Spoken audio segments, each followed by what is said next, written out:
So the sprint race format for qualifying gets set to sizzle around Silverstone this coming weekend. But before we get into the action that will take place on Friday, Saturday and this coming Sunday from the British Grand Prix, let's get up to date with all of the news in Formula 1.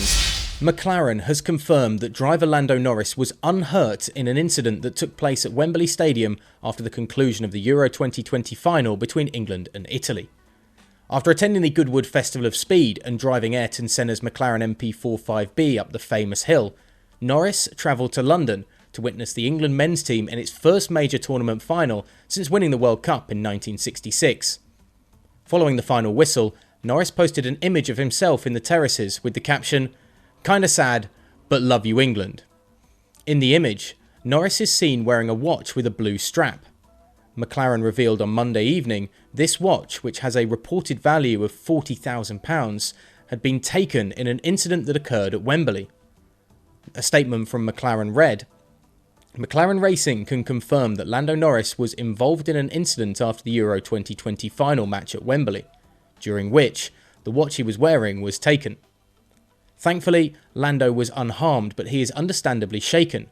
The team is supporting Lando, and we are sure that racing fans will join us in wishing him all the best for the British Grand Prix this weekend.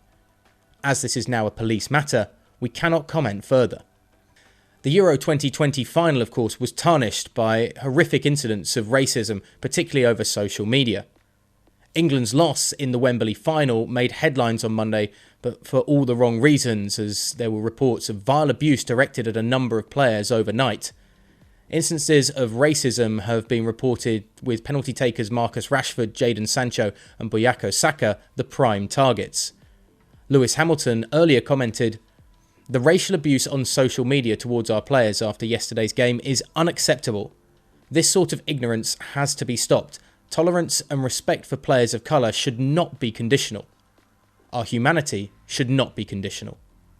Please call out those you see posting hatred online, challenging them to see the humanity in everyone, regardless of colour."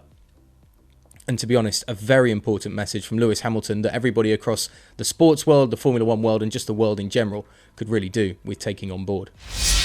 Matters back on the pit lane now, and Christian Horner has urged Formula 1 to start with a clean sheet when deciding on specifications for the new breed of engine in F1.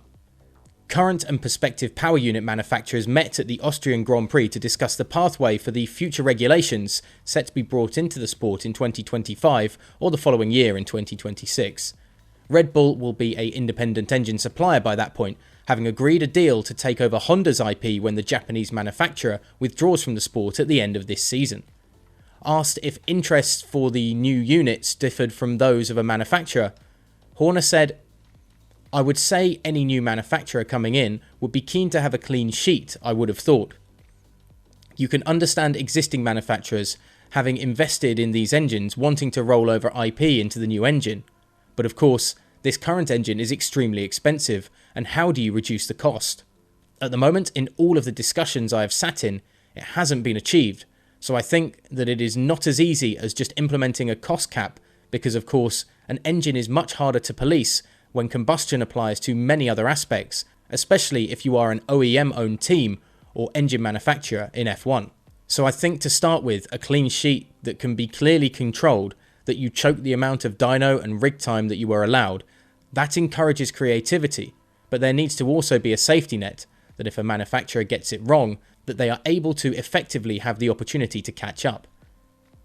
F1 engines are going to have a big impact all over the car, including even the chassis, as the regulations come into effect.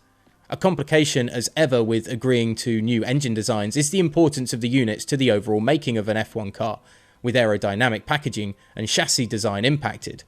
With the current units lasting over a decade in the sport by the time the regulations change, Horner has highlighted the importance of making the correct decisions.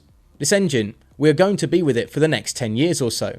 So that is going to take us to 2036, and we need to come up with something that is relevant and right for the sport, he added. Of course, it is not just about the engine. It is going to have to integrate with a car that is a low drag car. So it has an enormous impact on the chassis side as well. So therefore, a clean sheet for 2026 for me, I think for Formula 1 would be the right way to go. And finally, George Russell has confirmed that nothing will be announced this weekend at Silverstone in regards to his F1 future. Russell has been linked with a move to Mercedes throughout the current 2021 season, after impressing with his performances in both qualifying and on race days in his Williams, while current Mercedes driver Valtteri Bottas' future hangs in the balance with the team, as the Finnish driver is still without an F1 deal in place for the 2022 season. Speaking to the F1 Nation podcast though, Russell was keen to stress that there would be no big announcement at the 23-year-old's home Grand Prix this coming weekend regarding his future with either Williams or Mercedes. "I signed with Mercedes 5 or 6 years ago now. That is 100% true. As everybody knows, they look after me," said Russell, who is part of the Mercedes Young Driver program. "But with regards to my drive for next year, nothing has been signed or sealed, and nothing will be announced in Silverstone, so I can let you know that." So surely it's a case of when rather than if George Russell will be taking his spot in that Mercedes second driver seat. But what happens to Valtteri Bottas as the season goes on? And when exactly is this announcement going to come? Will Mercedes do it during the season, or will they wait until 2021's campaign is done and dusted? And of course, what do you think about Red Bull and them wanting a clean slate for the new regulation changes when it comes to engines in 2025 or 26? It works out well for Christian Horner's company as they move into the world of engine production in Formula 1. Let us know your thoughts, of course, in the comments section below. And don't forget to hit that subscribe button down below and turn on the notifications as well, so that your F1 news is delivered direct to your door from us at GP Fans.